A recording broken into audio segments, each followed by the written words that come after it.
Up, this is Break the Sky here. I'm actually just doing a quick video because someone asked for a position 5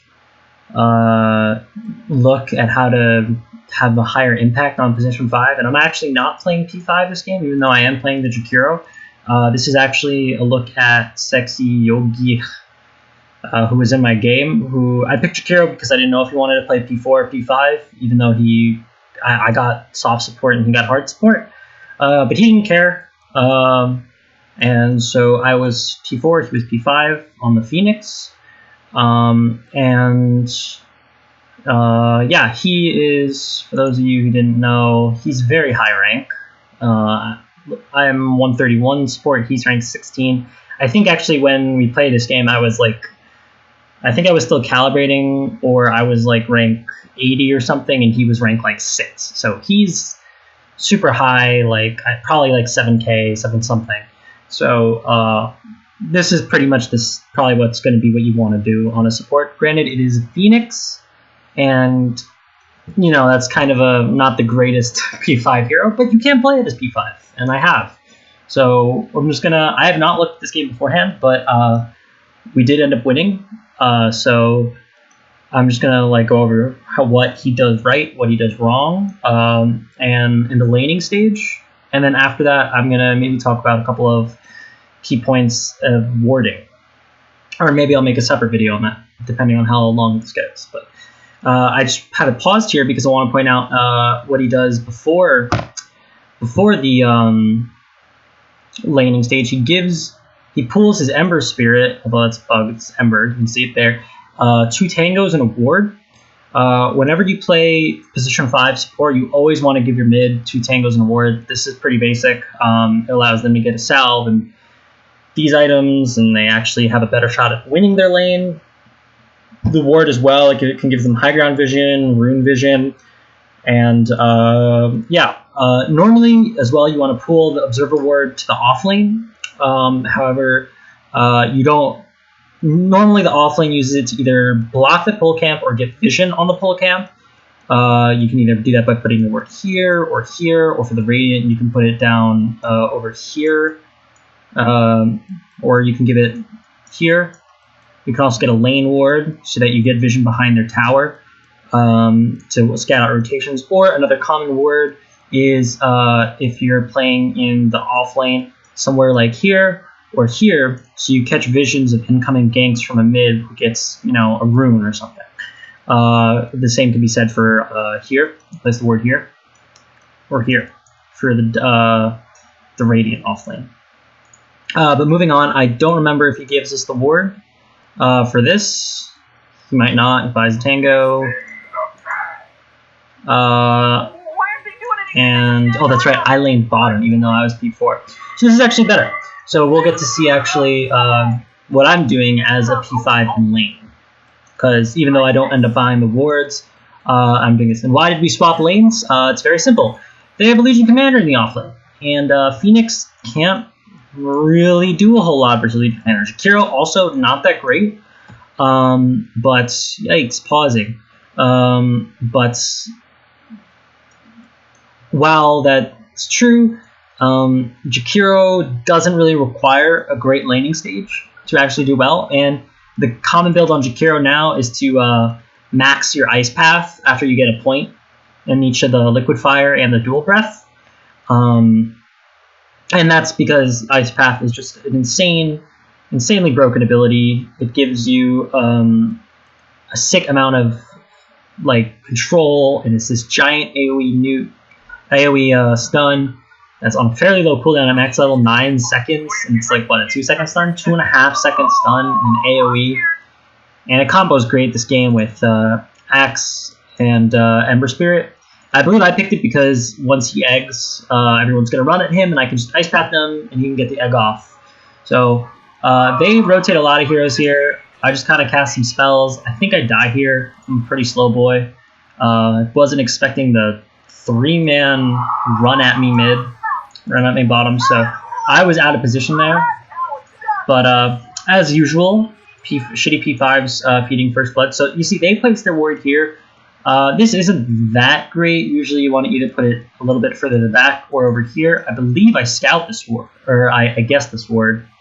But notice how I don't immediately place the sentry. I'm waiting for the minute mark to see if the camp gets blocked. And if it does get blocked, I can deward that.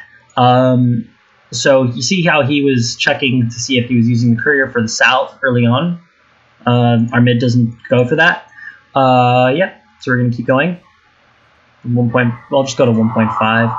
I'm just using dual breaths to harass since she took overwhelming odds level 1. I go check. It's not blocked, so I think where's their ward? Instant deward right there. So notice how he eats this tree. That means that this is just a quick point. This pull camp is very important for the Radiant, and for the Dire, it's more so this one. There is a pull that you can do for the safe lane from the big camp where you drag the creeps and you eat this tree. This pull is really freaking hard. I'm not very good at, but there is a pull that you can do in the off lane with this big camp fairly easily. You have to get hit over here by the creeps to pull so that they aggro. But normally that means, at least for the Radiant, when you notice someone's pulling this camp, you have to go contest it. And we're going to see that in a little bit. The monkey isn't a great lane support. He kind of has this tree dance level 1. Doesn't do a whole lot. He can just kind of go in and hit the Ursa, which isn't that great. Probably do a little bit more later on. So the Legion is holding her skill point right now because she doesn't know if she's going to get low and she's going to need to press the attack to purge off a dual breath slow. So now that we see the wave is pushing, what I'm thinking here is, so the wave is kind of going towards us for a moment, but we're getting a second wave. So this is a wave and a half. So there's two things that I can do here. One, I could pull this camp, which is I think what I'm going to do, and try to aggro these creeps by, I must have just seen the Monkey King. So I just, I failed the body block, but so he gets out, but it's a nice bit of harass. But what I could have done other than that is I can hit these creeps and I can try to aggro them. I don't aggro these by getting them to hit me. There's still a wave here, so I did it too early. I need to do it now, but since the wave is getting contested, since we have a wave and a half here, I don't know if I'm going to make this pull, but I probably will, looking at where I am. But since we have a wave and a half here, it's very hard for Legion and Monkey to actually go on the Ursa, even though he's kind of lowish HP. He's 5 armor, got a stout shield. So because there's a big wave here and they only got 1 creep, it's very, very hard for them to actually try to make a play on this Ursa. You see, there's creeps, so they can't do it. So seeing that, I go to try to pull this camp. I should make this. I think I'm here in time. Oh, I stopped. What'd I do? Ooh, I barely got it. I missed the creep. I fucked up a little bit there. But I get the pull off. And now the Ursa still gets the wave here. I get to deny some creeps, deny some XP. They hit the range creep first, so I just deny that up for the gold. Normally, if you get the full wave and it's not a camp that's going to clear it, you wait until there's 2 creeps left. You go over here, or well, maybe not 2 creeps, like 1.5. You go here, you hit the creep, and when there's 1 creep left that starts taking damage, you pull it through, and then you aggro them. So I want to make sure that this camp respawns, so I just finished that up. And this is also kind of partly because the Ursa has a very good lane matchup versus Legion Commander. It's not easy for the LC to put pressure on an Ursa. Let's fast do this pause for a bit. Out of DC. Come on. Come on. We're on +8. Alright. Okay. So, and as you can see, Ursa is doing perfectly well in lane. It's got about a wave and a half. The Legion Commander pulls the wave here, and this is a really good move for him. He can't really do much versus the Ursa. So normally, I'm just trying to get as much harass on him as possible. See, I've already started getting the ice path points.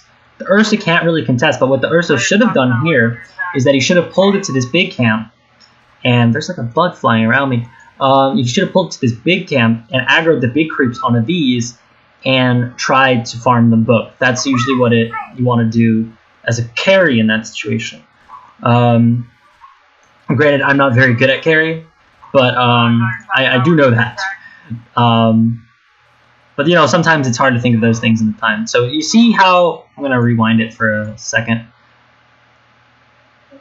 Oh, what happened? All right, so oh my God, why is it on plus 16? No, go back.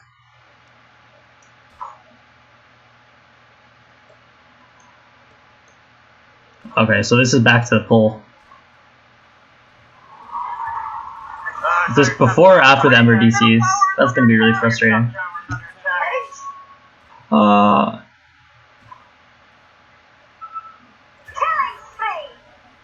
Okay, so this is about when the LC goes. Okay, so you see the LC goes to hit these creeps. I'm not really needed here to do much. So at this point, I'm just trying to mess with the LC as much as possible.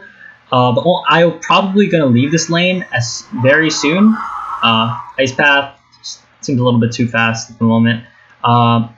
If I was a little bit faster in the pickup, I could have run and tried to get this rune. Fortunately for me, I think I get this rune, and I'm not fast enough to get the other rune. She has boots. I don't get the deny off, but I could have run like this and try to contest for this rune. She probably would have gotten this rune, but the Ursa might have rotated. Now it's 5 minutes. What I should be doing here is I should be going top and helping my top lane, since my Ursa, I'm seeing if I'm buying a TP here. Buy boots, TP. I don't really have mana though, which is kind of makes it hard to rotate. I might want to suicide after trading a little bit more hits, but I don't really want to just leave this top lane alone because my Ursa has a very free matchup here. He's a level up on the Legion Commander. So what I do, because since I don't have money for a TP, oh, I remember I got flamed for not TPing here, but I didn't have mana for a spell after I TP'd, so I was just kind of like, yeah, see, there's the things. I'm like, sorry, bro, don't have mana. But I kind of just walk. This is not really super efficient, but I get at least I get XP from a couple creeps mid. So it's not that bad, but this rotation was pretty not great, but I feel like it might have been the best option at the time. So I'm figuring out clarities. One thing that I've noticed, a lot of high MMR position 5 support players like Aoi, AUI 2000, I've been watching his stream a lot lately. He buys a fuck ton of clarities. He's walking around with 6-7 clarities on a Jakiro. Yeah, I'm pretty dead here. Invis Jakiro. But I'm in the right place. They read the rotation. But this is space for our mid. It's really unfortunate, but you know, there's 4 heroes here. It's nighttime. Our bottom's free farming, our mid's free farming, pressuring the tower. It's about as much as you're gonna get for. Sometimes, you know, those rotations happen, and you're just gonna be on the losing side of it. But it's not a big deal, as you can see. Now, top of the CS chart on our Ursa, and our Ember is getting time to recover because he last picked Ember in a gyro and like died like 3 times mid. It was really stupid. Like he just got solo killed. It was really weird. But either way, at this point, as a support, usually as a P5, usually you want to win the lane or get a favorable matchup, and then around right after the rune spawn, you want to secure the runes, maybe get one last pull off, and then you want to rotate to the top lane and pressure the enemy safe laner. Because, and this is for a very specific reason, when you pressure the enemy safe laner, 2 things can happen, right? Either 1, the enemy team is going to respond to your pressure, or well, I'll say 3 things can happen. Either the enemy team is going to respond to your pressure, and they're going to rotate heroes to help defend their safe lane, or they're going to ignore it, and they're going to try to pressure your safe lane or mid. They're going to try to pressure other lanes. Now, In the one case, what you want to happen is you want them to try to defend their safe lane. You want to try to take this tower. You want to make it so that the enemy safe laner isn't getting that CS. You can see our safe laner, who hasn't been getting pressured as much, 47 CS. Their safe laner, who's been getting pressured, 26 CS. It's a really big difference. And this is like high 6K average game. I think 6.8 or something. So that's the ideal situation. The other situation that can happen is that they can ignore you and they pressure your bottom lane. In that case, normally what happens is the safe laner on either side, once they realize, hey, I can't really do much here, they're going to go jungle. This frees up for you to take the safe lane tower, and it opens up control of their jungle for your team. At this point, you want to really be playing in this top half of the map for Radiant and this bottom half of the map for Dire. Because when you do that, it makes it so that the carry has to get out of this jungle area and they're no longer getting this complete free farm. And that's kind of the bad part. It's bad for the carry. He's no longer getting this safe farm. He can no longer, farm the wave, farm the camp, farm the camp. He either has to go to the jungle completely, or he has to go to the top half of the map and then battle, and then you're not farming anymore. You're fighting. Well, you might be farming a little bit, but you're not getting nearly as much. So that's about as much as we're going to talk about for the laning stage. The rest of it, we're just kind of playing in the top half here. Our axe is dying, but we're forcing 4 heroes here to deal with our pressure. Even if we feed a couple times, it's not that big of a deal because our Ember Spirit is getting space, although he's walking top, which doesn't make any sense. But he's getting space to pressure tower. He's getting time to actually farm. I don't know what this man is doing, but that's what he should be doing. I get caught out because I'm being stupid, and they just run me down. And the Ursa is just free farm. So this is the play we want to be making. Unfortunately, our Ember's a goon. He was a goon this whole game. I don't really know what his deal was, but either way, it should have been space for him to be farming mid and pressuring this tower. However, this is about all I'm going to talk about for the laning stage. Last thing to talk about is warding. How long has this been so far? Probably 10 minutes, hopefully. Not much longer than that, maybe 11 minutes. I'm just going to talk about a couple points of warding. So if you are on the aggressive side of map, let's say your team is stronger, what you're going to want to do is you're going to be putting wards in the area that you're pressuring.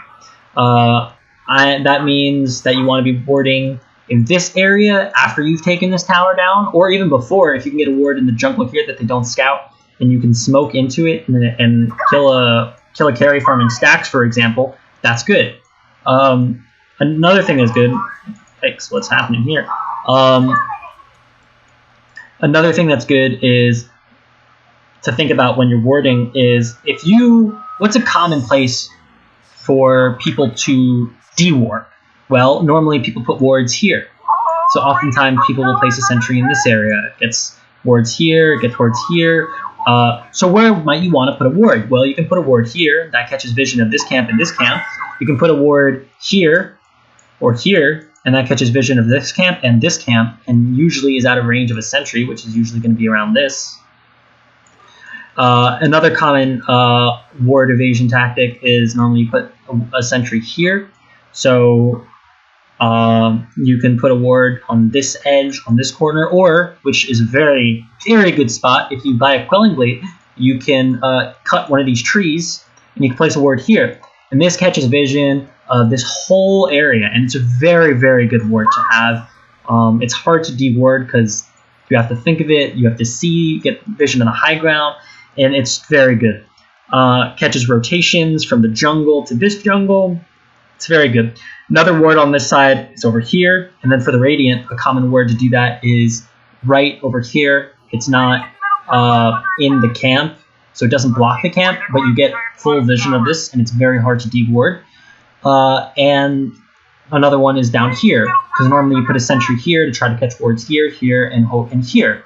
So down here misses the ward.